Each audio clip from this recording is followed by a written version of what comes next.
Hello and welcome, everyone. My name is Ray Barretto. I am the Director of Client Services and Business Development here at CSI, a Moody's Analytics company. I'm pleased to welcome you to this webinar, Decoding Wealth Transfer for Millennials and Gen Zs. The Millennial and Gen Z generation has received a lot of attention over the years, some positive, some negative. We hope that this webinar and the advice from our panelists can help provide some thoughts and guidance when working with individuals who belong to this unique group. Now, before we begin, just some quick housekeeping. Today's webinar is being recorded. The ratings, financial reporting analysis, projections, and other observations constituting part of the information contained herein are and must be construed solely as statements of opinion and not statements of fact, or recommendations to purchase, sell, or hold any securities.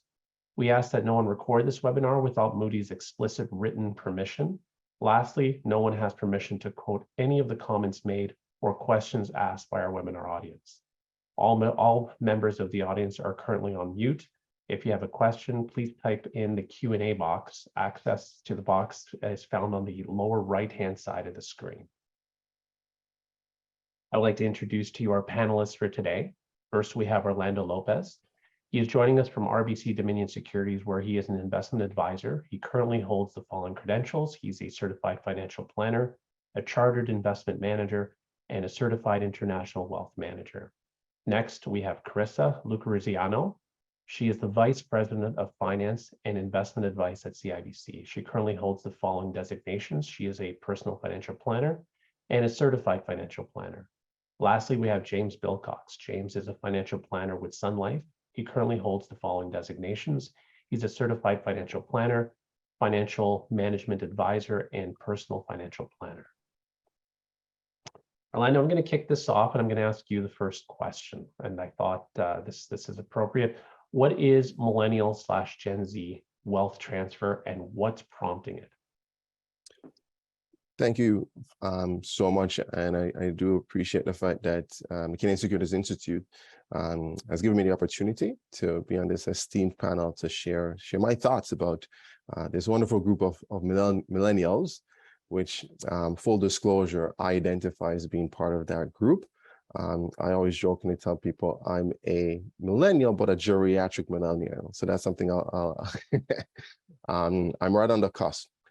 So the definition of millennials, and I think that word, it also comes with some baggage, right? You did mention that there's a lot of articles, a lot of studies has been done about this group.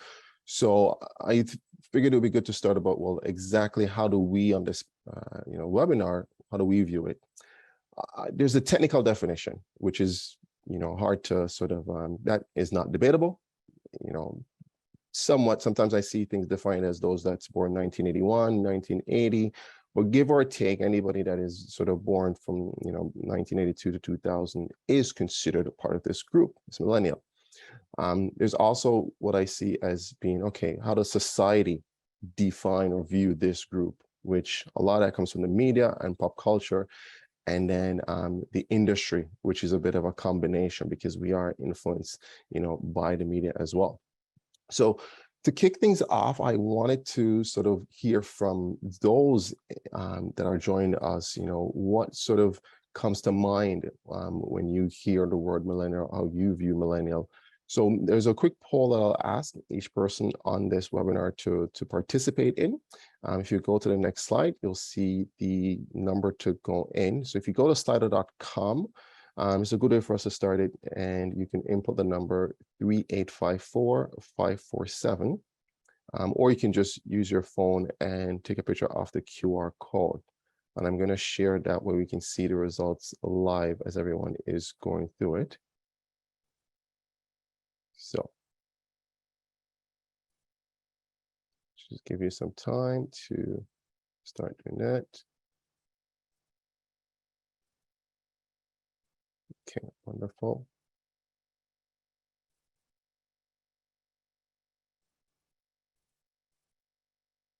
And I'll start with the first question. So the first question,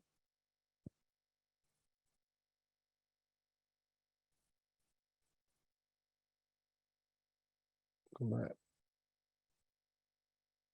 Okay, what words are used in mass media to describe millennials?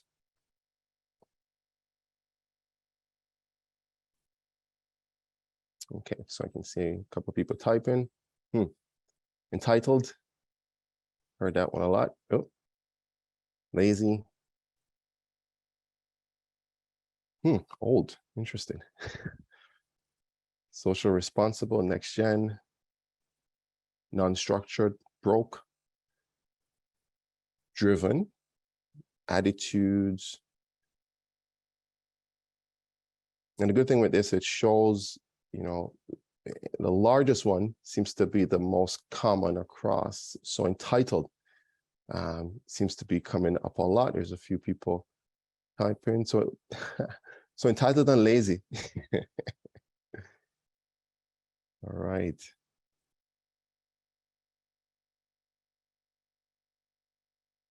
There's a few more typing. Okay. Avocado toast. Yes, there was that. Millennials love them some avocado toast. All right. I'm going to move on to the next question. I think this definitely kind of helps to sort of show, where I wouldn't say necessarily our views or what we see in the media, right? Because that is that was that question.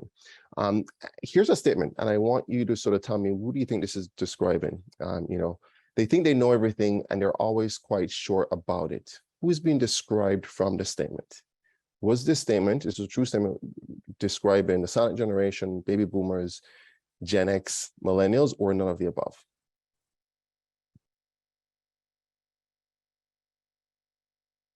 Hmm. 71% baby boomers, millennials.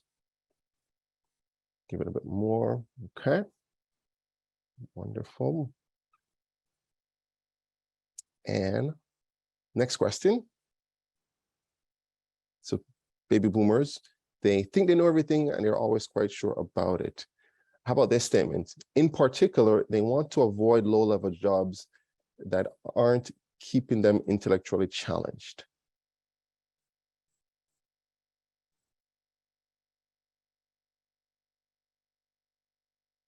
So millennials and Gen X, so far leading the pack.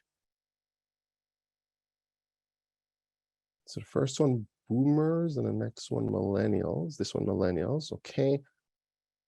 And finally, probably there is no period in history in which young people have given such empathetic utterance to the tendency as to reject that which is old and to wish for that which is new.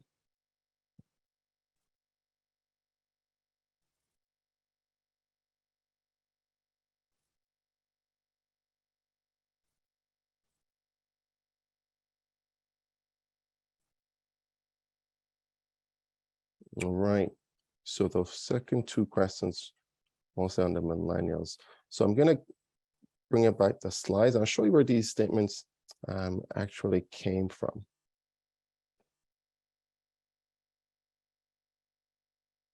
So I'm going to stop sharing. And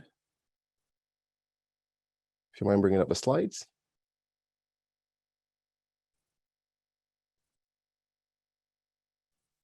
Hope you found that as interesting as I did. So, okay, so here we go.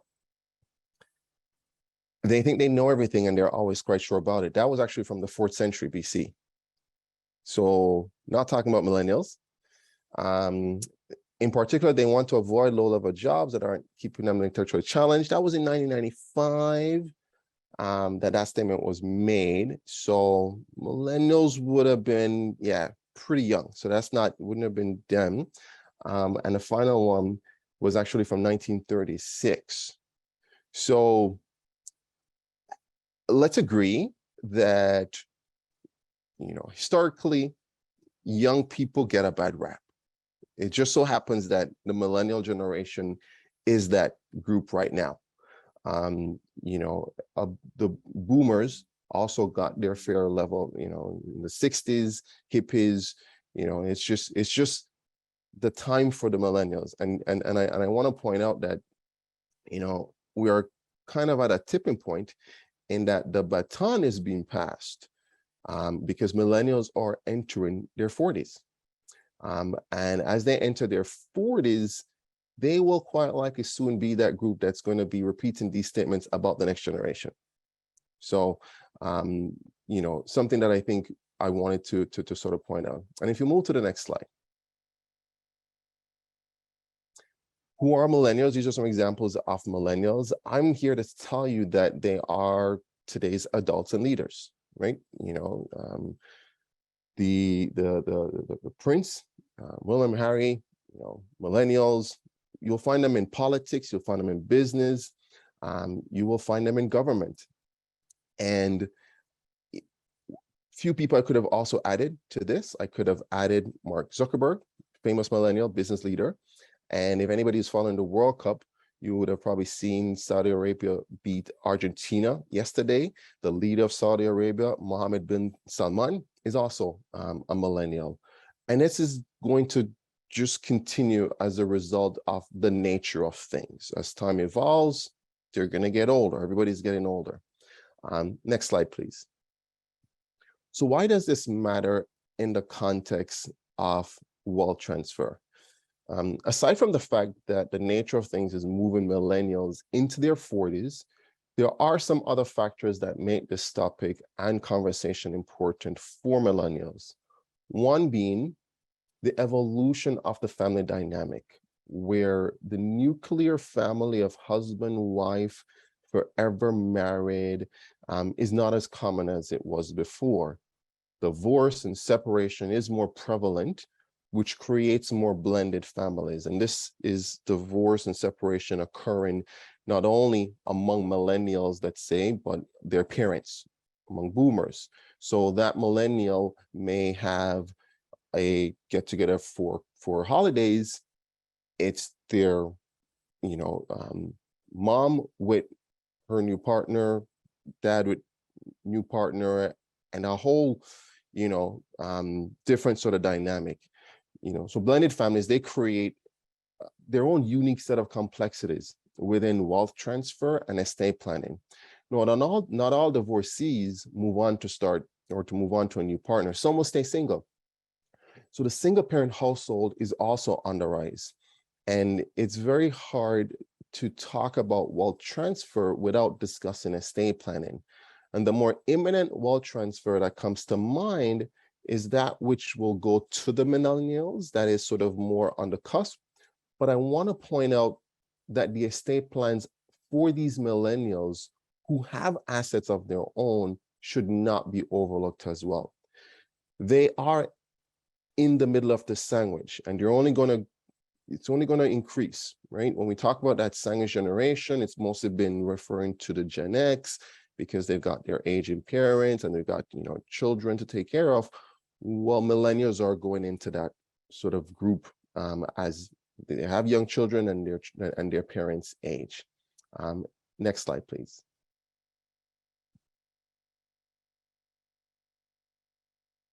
So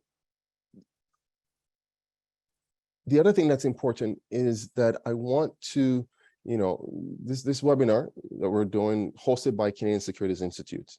And I want to touch on the nuances of millennials in a Canadian context. We are a diverse sort of, you know, group in many ways, and there's intersectionalities that are important to recognize. There is no one type of millennial. These are a few of those intersectionalities, but by no means complete. And on the final sort of bullet point, it lists pretty much an intersection of intersections. So you've got a female millennial from the BIPOC community who identifies as LGBT and is a parent, also first generation newcomer to Canada.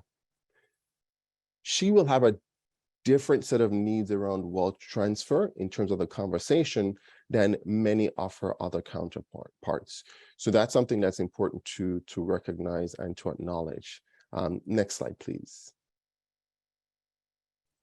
And, you know, I'd like to encourage continued research and learning around the topic, which I continue to do in my own way, and the good folks at RBC that I work on, they've done lots of research around this, and I'm happy to share some of the research articles, you know, which I pulled from in sort of, you know, preparing for this conversation and webinar. Now, if you were to ask what are the key things I want you to take away before we hear from my other esteemed panelists.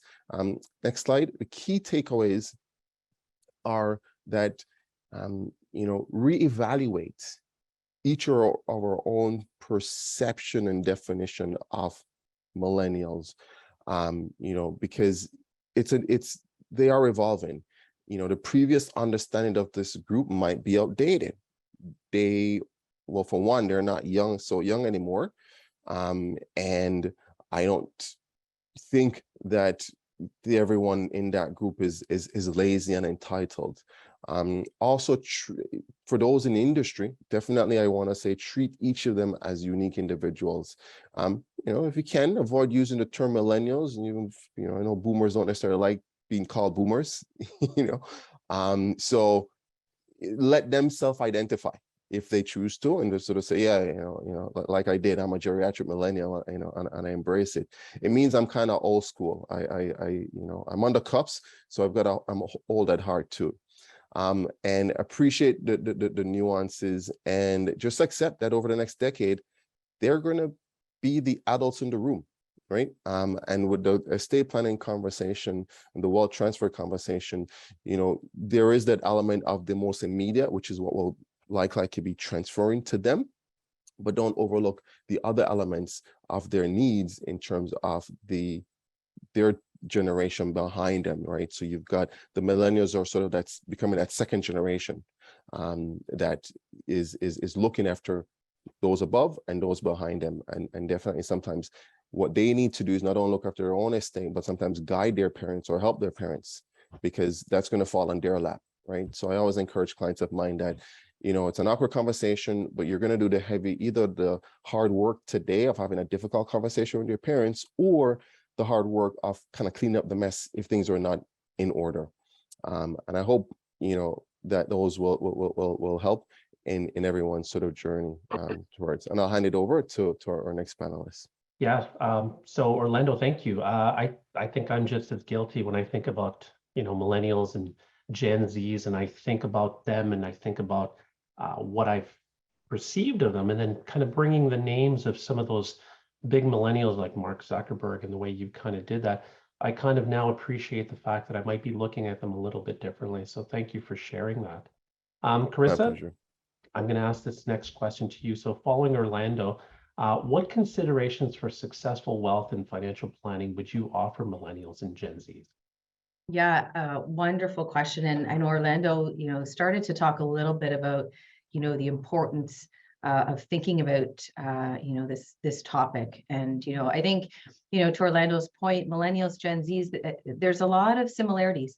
And the similarities here is really about the importance to consider such an important topic. So what I'm going to do now, and in the next few minutes or so, is cover really some important considerations for successful planning on this specific topic for millennials and Gen Z. I've bucketed in 3 areas in prepare, plan, and protect.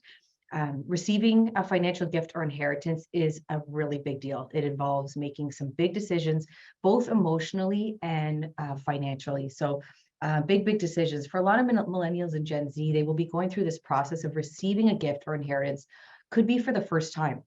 Being prepared ahead of time, and Orlando mentioned this, can make the world of difference and help make that process of wealth transfer go more smoothly. It's all in being prepared. So in the spirit of preparing, let's talk a little bit about that. So how do you prepare? It starts with having some fundamental and foundational understanding, and usually a little clarity or info on the topic. It goes a long way to encourage great conversations and priority in obtaining advice and having conversations and understanding this. Often when millennials and Gen Z hear the term wealth transfer, they may be wondering, well, what does that really mean?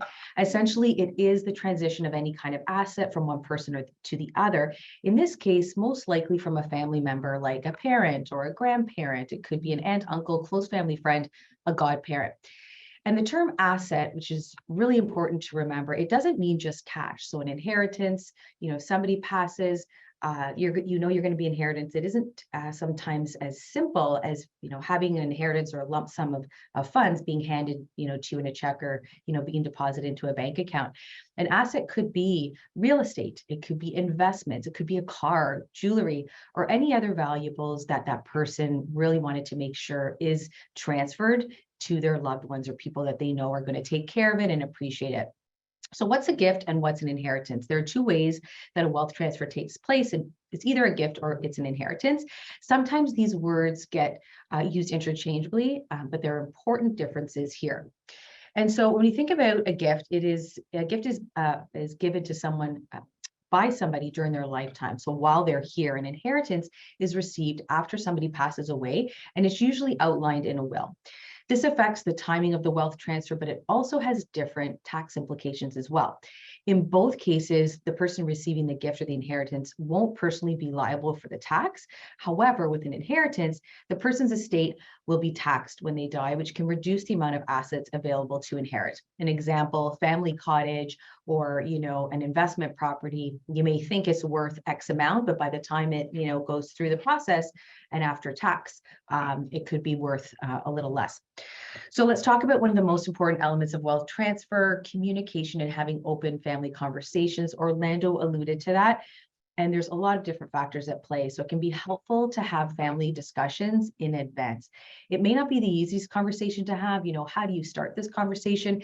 And a CIBC study found that more than 60% of Canadians with parents aged 65 and over haven't started discussing care or financial needs with them. 40% feel uncomfortable with approaching the topic because they worry about appearing disrespectful or, maybe appearing that they're meddling in personal business.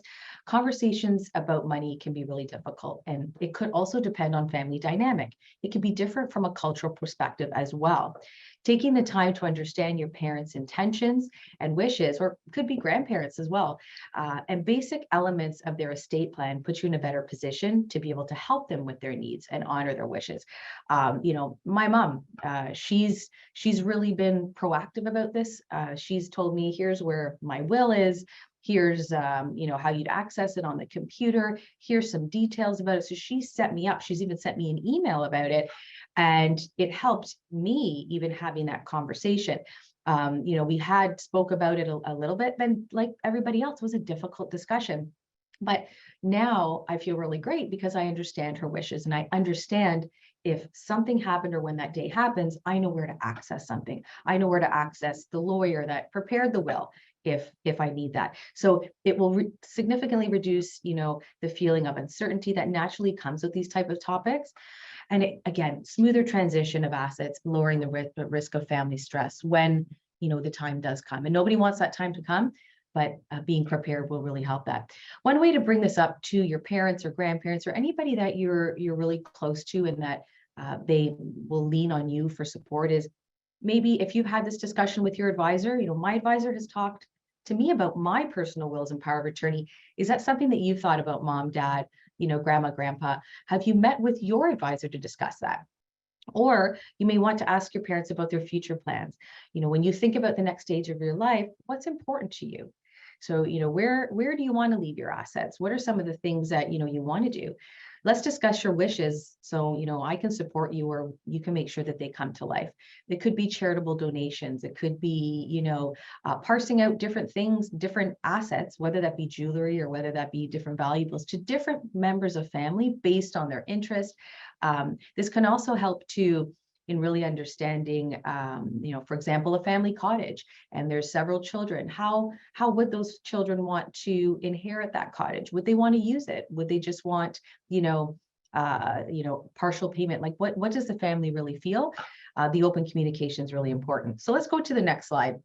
And this is all about planning. So thinking about the big picture. So let's say that you've received a financial gift or an inheritance. Now it's about making a plan to use those assets the best way for you. And here's another important P to remember is pause. Don't rush into any decisions. Take time to review your options.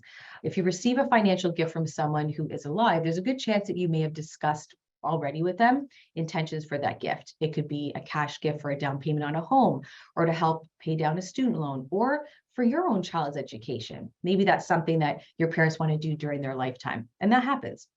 In the case of an inheritance, though, it may not be as clear cut. So if you received an inheritance in cash today, you may want to spend a little bit of it. You may, not right away, but you may want to spend a little bit of it. Maybe you want to go on a trip, and maybe you have some immediate financial needs like paying down debt. But you'll also want to consider longer term goals like investing and growing your money for the future. One example is you may think, I will use all of this inheritance if it comes in the form of cash. I'm going to pay down my mortgage. I want to be mortgage free. And that sounds fantastic, but maybe that money could be used and invested to grow over time. Maybe after consideration and advice, you do a little bit of both. So really important to take time to pause, to really think about it. Meeting with an advisor to discuss your options and complete that plan. It's all about what if scenarios. So what if I did this? What if I, paid down my debt? What if I invested a little bit? What if I saved X amount? What if I spent a little bit? What does that look like for my future? That will really help. And you can see this all visually within a plan. At CIBC, we have something called a CIBC goal planner, which can help you compare all those what if scenarios. So let's talk about on the next slide, or the last slide, estate, or some call it legacy planning. So estate planning, you may hear the term legacy planning, very much similar, and it's very different for different people and different individuals, and depending on what assets that you have and your wishes, whether you want to leave, part of your assets in the form of charitable donations, whether you have more property assets, whether you have more investment assets. It's all different individually, but it's really important to think about these things and think about now in the context of you having more assets because of an inheritance or a gift. So now that you are owner of these assets, it's up to you to manage or protect this wealth for you and your family over time. So that's, now a big responsibility, but also an opportunity to really look at your plan again. So many people see an inheritance or financial gift as family wealth or generational wealth that they want to build on, and they want to pass on to their children, to the next generation. So with that comes planning. And at the time that you receive the gift or an inheritance, your first thought may, not be who I would like to, to inherit this from me.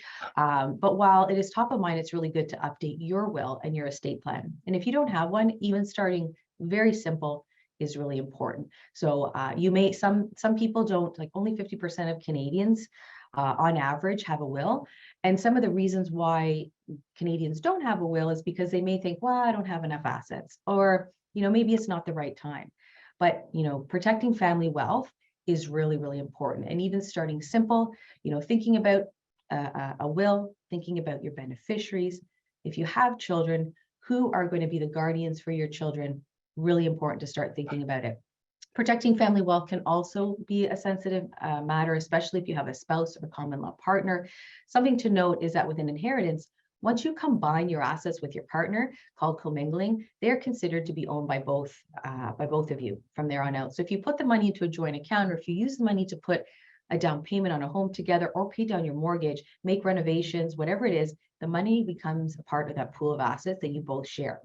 One exception is if you hold the money in a separate account that is just in your name. In this case, the money is considered to be yours only. So in the event of a separation, it shouldn't be divided between you and your spouse, but there's always an opportunity to contest. This is really important. And the reason I mention this is to consider when you receive an inheritance, to think about these types of things, to also have a discussion with your partner, and also have a discussion with a lawyer. So consult a lawyer. Very, very important to make sure that when you're developing your will or thinking about these things, that you get really great legal advice. So with all of this, I know that was probably a lot, but at the end of the day, what's really important to think about is, as Orlando mentioned, everybody is getting older. So that means that at some point in our life, we will inherit, whether it be from our grandparents, our parents, could be an aunt, a godmother, a godfather, whatever that may be. Thinking about the 3 P's as I went through, plan, prepare, plan, and protect, will really help you even start to get the ball rolling. You don't have to, think about getting everything done overnight, but just thinking about it, because when the time comes that you do receive an inheritance, it now becomes part of, your assets and overall net worth. So with that, I'm going to pass it back to Rui. And thanks, Rui, and thanks for the team at CSI for having me on for such a great conversation, great topic.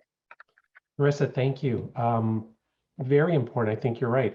I think sometimes we're afraid to have those starting conversations with some of our parents and older folks. But the one thing I think that I got from your conversation is that there is help. That you can always reach out to the bank, you can go to your advisor, you can reach out to a lawyer. That you don't have to get this all done yourself, but to have that conversation should be the important first step that you take with those individuals. Absolutely, thank you. James, I'm going to ask you this question. Following Orlando and Carissa, what would be the importance of creating and executing a plan using an accredited professional? That's awesome. Okay, that's a good question. Thank you. I want to thank quickly CSI Moody's for the opportunity to be on the panel today and the organizers that helped us prepare. I wanted to thank the attendees on the call too, and my fellow panelists, Chris and Orlando. I have to say, I was challenged. I was challenged by the content you presented already and enlightened as well. So thank you for that. So this is how I'd sort of frame a response here. The world has become increasingly complex. There's innovation in the area of financial services all the time. And wealth transfer is absolutely a major life event in any person's life, let alone if you're a millennial or Gen Z identifier. So it's pretty much a game-changing paradigm shift in a person's life, and it's going to affect you on many levels, not just financial. And so I would say collaborating with a trusted and accredited professional at this juncture, or in the lead up to a foreseeable wealth transfer, is absolutely imperative. And to really try and help you clarify and update, your strategic path. And I think that makes a ton of sense. So in short, I would say it's going to save you time. It's going to save you money. It should help you avoid common pitfalls. It will likely lead to a greater sense of clarity, peace of mind, growing empowerment, confidence as you work in relationship with a trusted professional. And those that have sort of a higher emotional quotient, EQ, should also be able to help you through navigating storms. We've had volatile market and even in the last year, and lots of change in the world, and so that can sort of influence our decision making as well.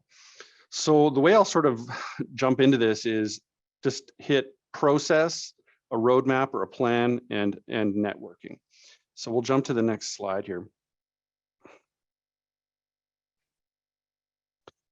So in this section, I think like working with an accredited professional, you're going to, like, the way in which we're trained in this industry and the way that we learn and become accredited is that we've entrenched a process in how we think and how we conduct our planning engagements with our clients. And that's how I would probably start with a client every single time, because it is something that people can follow, and it does glean efficiency. So I think like the importance of just starting, right? Getting in that mentality of starting and gathering up and organizing your sort of raw financial data. And this can sort of be maybe intimidating for some. I commonly hear, like just yesterday, I had some folks to say, I wish we were a little bit more organized. So I would say, don't be intimidated by this. We all sort of have to gather up our data, our sort of current financial situation. This is really just the quantitative side of your plan. And then getting it up on a hoist and seeing it in one sort of mosaic picture, I think is extremely helpful. And so that's the first step. And a good accredited professional will help you sort of gather that data and help you organize it. And I think there's even services I've seen advisors use where they help the client organize that side of it. Then I would sort of pivot into the human discussion and the qualitative, like who's in front of me, who are their stakeholders, what are their values, what are your preferences, and your expectations. Do I have any biases that I need to quiet in myself? How do I remain objective in this discussion and try not to make assumptions about who's in front of me, just to provide safety to discuss what's on their mind. Do they have any important visions and goals? And sort of really begin to gather an assessment of their needs in their entirety. I think step 3 is really more, I would say, more or less offline for the advisor and the team around the advisor to analyze the situation that's put before them. And what are some key strategic pathways that make sense to present to the end millennial or Gen Z that may suit them? And then really present that and incorporate their feedback into the baking of the cake, so to speak, a recommended action plan in step 4, and sort of build the rationale that supports that and undergirds that. And then I think it comes down to implementation. Now there are some action items, and some of which Chris has talked about, where it's key that you're going to be implementing those in the near term, in terms of like helping deploy the wealth transfer the way you want. And then there are some that are more medium and longer term that will be implemented over time. And it's also key to say that the advisor may or may not be able to implement all aspects of the plan.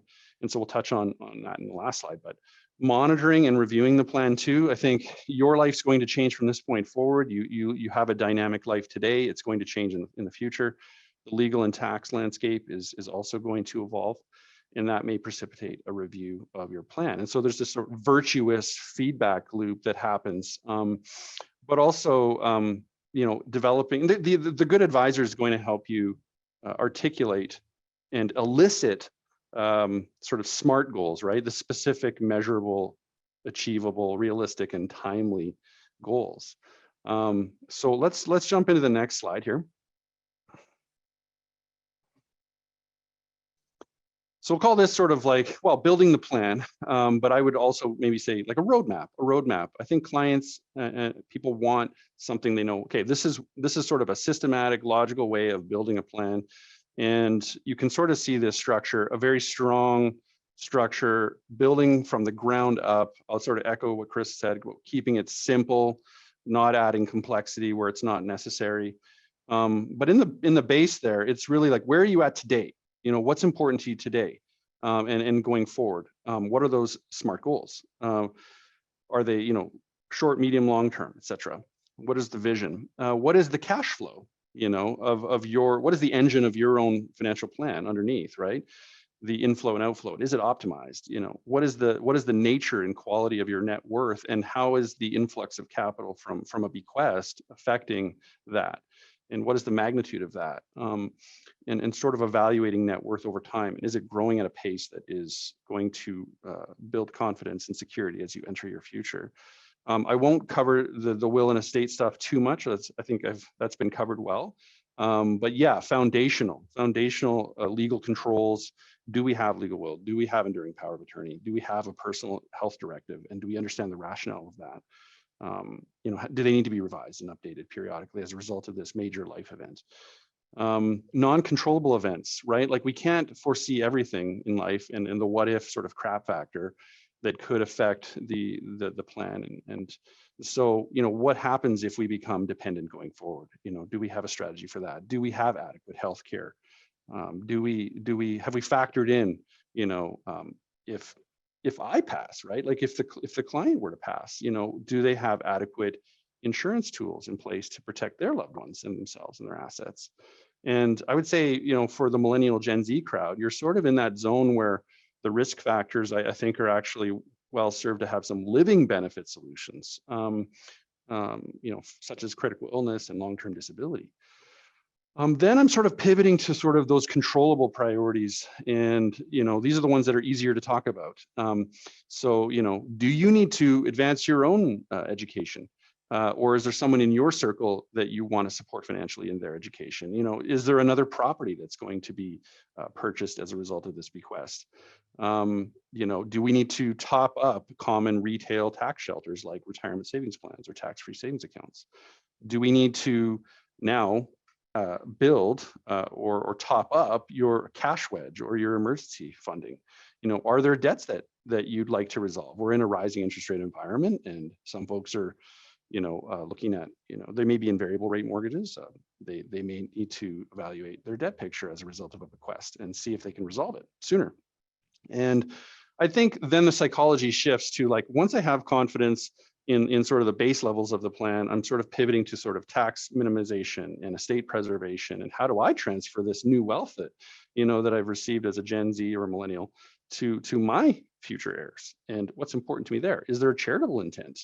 And how do we execute on that? And so I think that's how I would sort of deliver a roadmap that we can sort of conceptually follow. So the next slide here.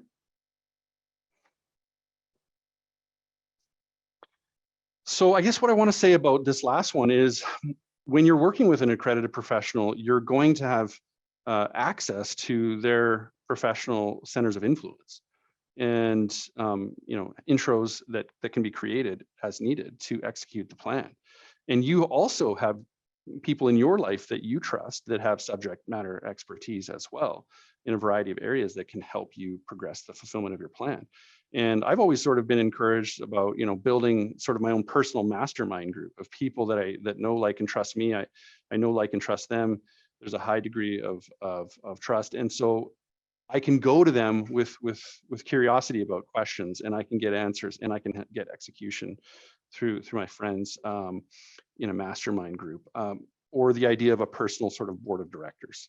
That there's those around you that like on my phone, I've got like literally a note where it says like, these are the individuals in my life that I would go to, with questions to try and advance my own plan, but also to surround my client with excellent people as well, with good ethics and good integrity and awesome subject matter expertise. And then there's like the tax and legal specializations that the other panelists have touched on for sure.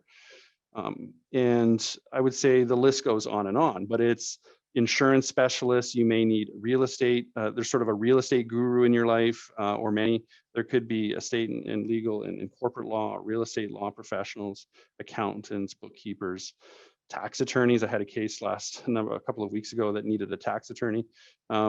Bankers, absolutely. Mortgage and financial specialists, and business brokers, and other types of financial planners, legacy or gift planners, and so forth.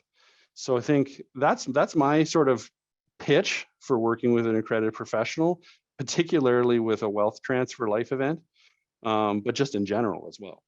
So thank you. Thank you, James. I mean, the one thing that you pointed out is that working with an advisor often comes with a team of specialists, folks in tax, folks in trusts, and folks that you can bring in when you are having these conversations with clients. So thank you for pointing that out, because oftentimes it gets kind of lost on how complex a conversation with a client can get to. Next question is, I'm going to take it myself. And the question is why should you seek advice from a qualified professional? So I'm going to quickly summarize this and then kind of move on into some of the questions and hope that we can kind of address some of your thoughts on this presentation. Credentials validate a base of knowledge that signals to the industry and the general public that a standard of acumen has been reached by an advisor. Clients working with an accredited advisor can be confident that they are meeting with someone who is knowledgeable and able to guide them in their unique situations. Accredited professionals are also governed by a code of conduct and required to maintain a level of knowledge in order to keep their credentials in good standing. Clients can be confident that a consistent set of standards in place are in place to assure that they're working with a professional that is up to date and knowledgeable in a number of situations.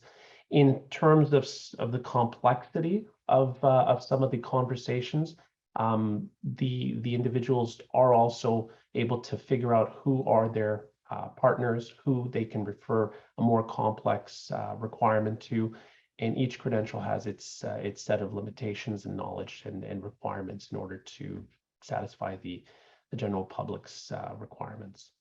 Next slide.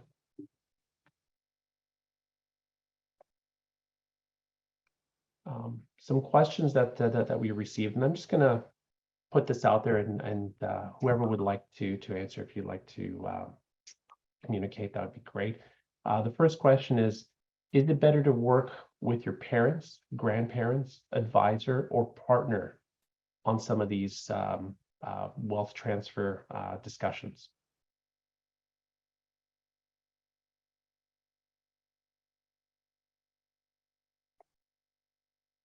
So let me try to take that. So he said the question is it better to work with your parents, grandparents, or partners in regards to the conversation?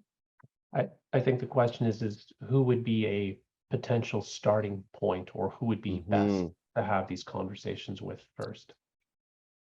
you know what, there is no best in general, because each relationship dynamic is different. If somebody's got a challenging relationship with their parent, and it's easier to talk to their grandparent, that might be, I say go the path of least resistance. I say go with the person that is more open and easier to talk to, and then sort of go from there. Because if you start and it's already a challenging one, you might be discouraged from continuing. So and I don't think it comes down to that, everyone's partner is always the easiest to talk to. Some individuals might have their own pre-notions about, talking about stuff like this. So I would say go the path of least resistance, and each person might know who would be easier to talk to.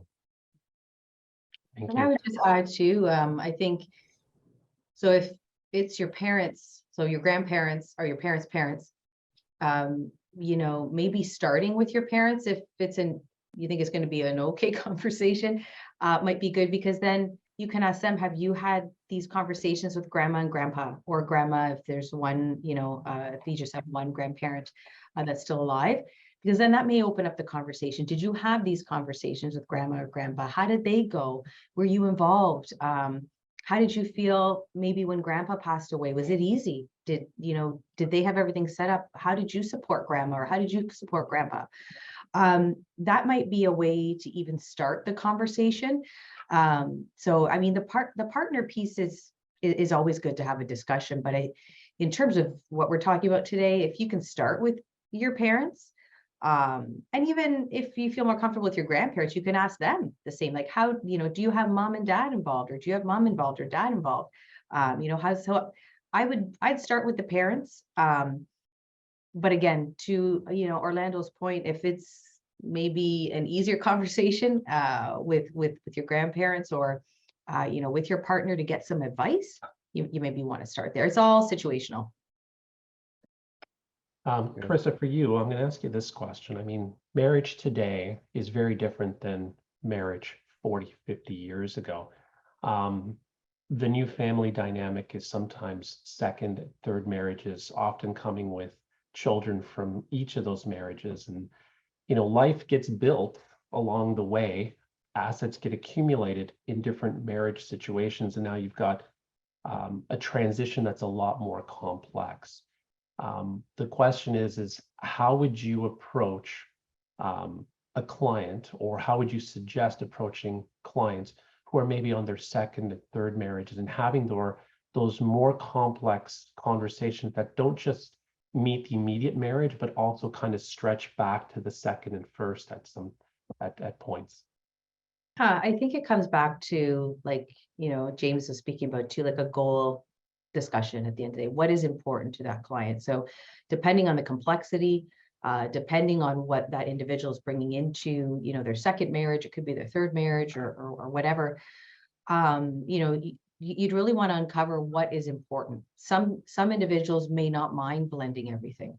Others may really feel that what they're bringing into the marriage stays separate, that they want to make sure that, their biological children are the inheritors.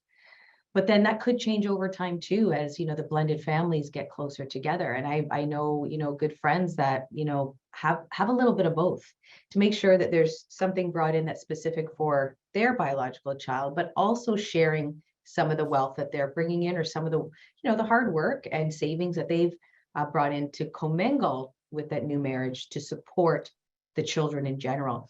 So I think it starts off with it is a very sensitive, emotional topic. It really depends on, what the parents call, or just for example, what the parents have left through an inheritance, if the parents have passed, if that money was a family, generational money, if the parents really had an influence on, where they should share that money and how they should use it. There may be a feeling of what mom and dad really wanted. So the emotional piece is really big. Have a conversation with the client, understand what their wishes are, and then help them, understand what, lightly what are some of their options, but the legal advice is key.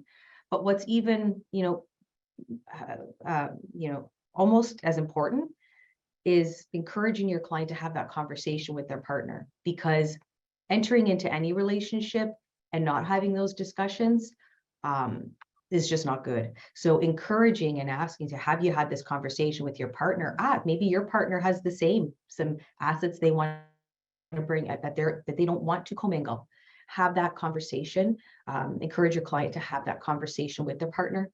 And then I think just start off with the goals. What is so important to them? And you'll soon find out really, really quickly where that emotional attachment is, or what their feeling is about the money, about their, everything that they're bringing into that marriage. It could be part of what they're bringing in is an inheritance.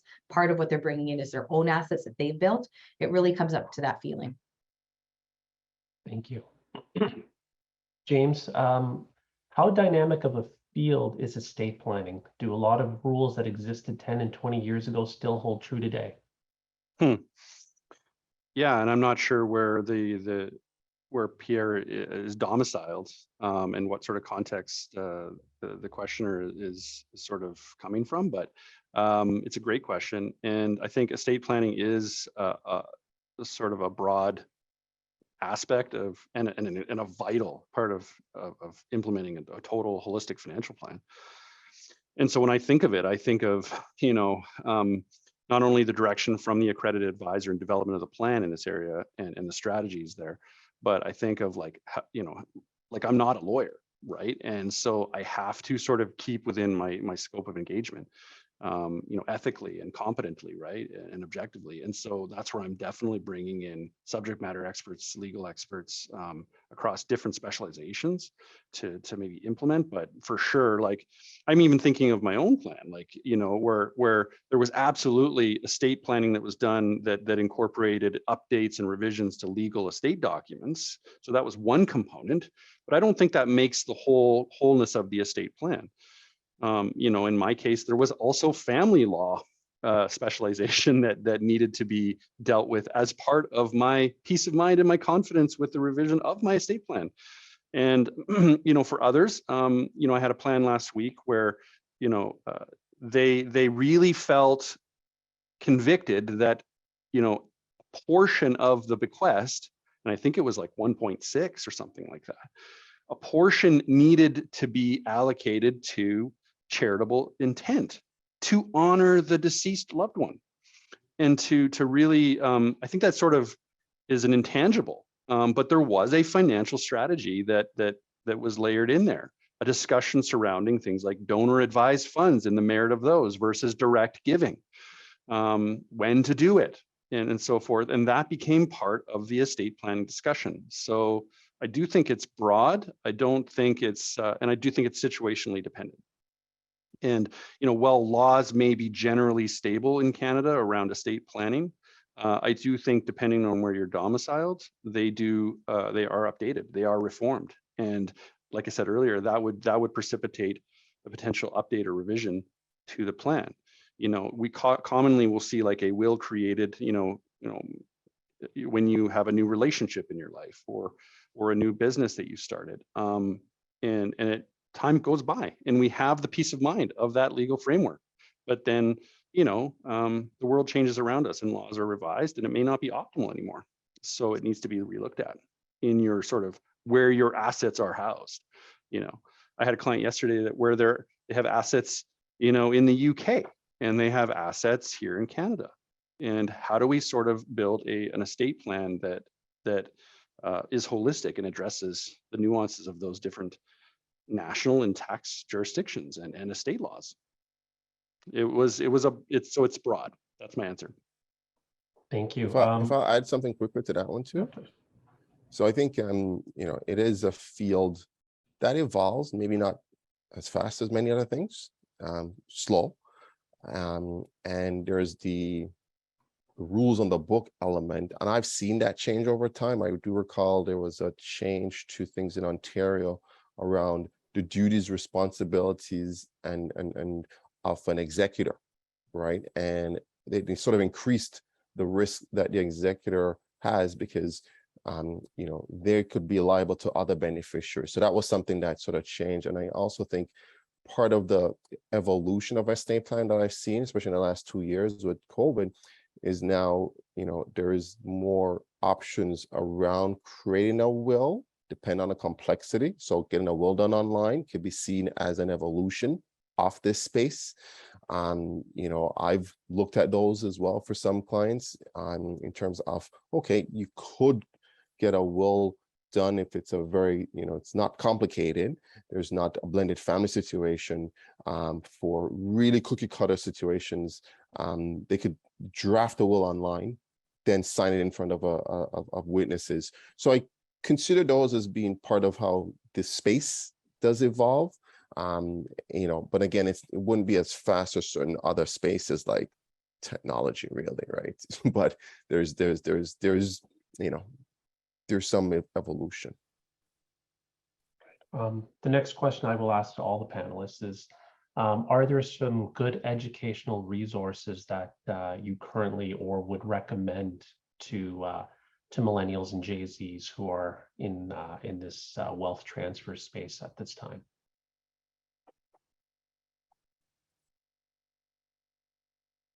I think in general, so getting a hold and a handle on your own personal financial management is key, because that'll make you even more aware to everything that's around you. So if you haven't and had the opportunity to review your personal budget, to really look at some tools and things in terms of investing over the long term, there's a ton of online calculators and tools that are provided by your institution. At CIBC, we have them on our cibcsmartadvice.com. The Bank of Canada has some really good tools. So starting off fundamentally in looking at your own financial management will really help you think about all the other elements. I would say there's also really good resources on your bank's website. So in the topics of it, so you'll find some great articles, some great tips around wealth transfer, around estate planning. What are some of the things you should consider? Doing a will. What are some things to consider? I would do some reading in that way, or poking around the internet and .com, just to get yourself familiar with some of the terms and some of the concepts. But at the end of the day, looking at that and taking it with a grain of salt, thinking about, what are some of the things that are important to me? What are some of the things that are starting to happen in my life that I can see happening? And then, I don't know, as James or Orlando said, bring your, your team of experts around you. So if you don't have a will done, or if you don't have a lawyer, start that process. If you have not had a financial plan done or really looked at your own finances from a financial planner or a financial advisor, start that process. Nothing happens to, not everything happens tomorrow. It's a journey, but starting those relationships, conversations today are going to put you in a better position tomorrow.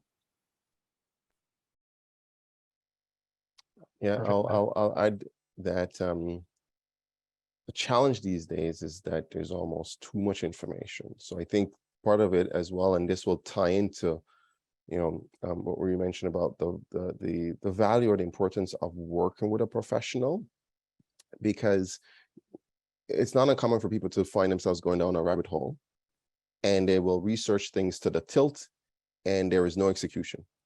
And they keep circling around, and they'll find a piece of information that says why they should do this, and they'll find another piece of information that says why you shouldn't do that same thing that you just read over here. So when you do develop a relationship with individuals who are very familiar with this subject matter, do it day out, the financial planner, the lawyer, they can help you to narrow down and get down to the key pieces that apply to you, and then also execute, because the prescription is one thing, but going to fill the prescription is the other. And that's where a lot of people struggle. There's a client of mine that I know needs to get her will done, and she recently attended a webinar we did about how to get a will done online. And her challenge, she says, okay, I just don't know who to divvy up the assets to, because I don't have a spouse, I don't have kids, it will be my siblings. And I think she's struggling in terms of being equitable, and some nieces over here. And I'm trying to say, okay, just do one. It might not be the perfect, and then maybe you update it later. But at least I'm trying to get her to just like do a first draft, have one done. So it's over time, but I think that's kind of where, you know, the role for advisors is sometimes underappreciated, is that we are helping people to get things done. It's beyond just the knowledge that we have, but really, you know, no different than anything else. I know I should be exercising more. I probably really execute if I had somebody waking me up at 6 a.m. that I'm committed to, and I'm paying bucks to, that, you know what, I'm paying them, so let me show up and get those reps in, right? So I struggle with execution on that side. Sorry, just the next slide, Snigdha.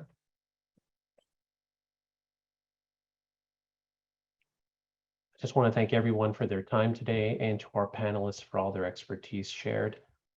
Please visit us at csi.ca for more information on our courses and designations. If there are any questions that we did not cover in this presentation, please feel free to email us using the link about on our CSI webpage. Thank you again for your time and have a great afternoon.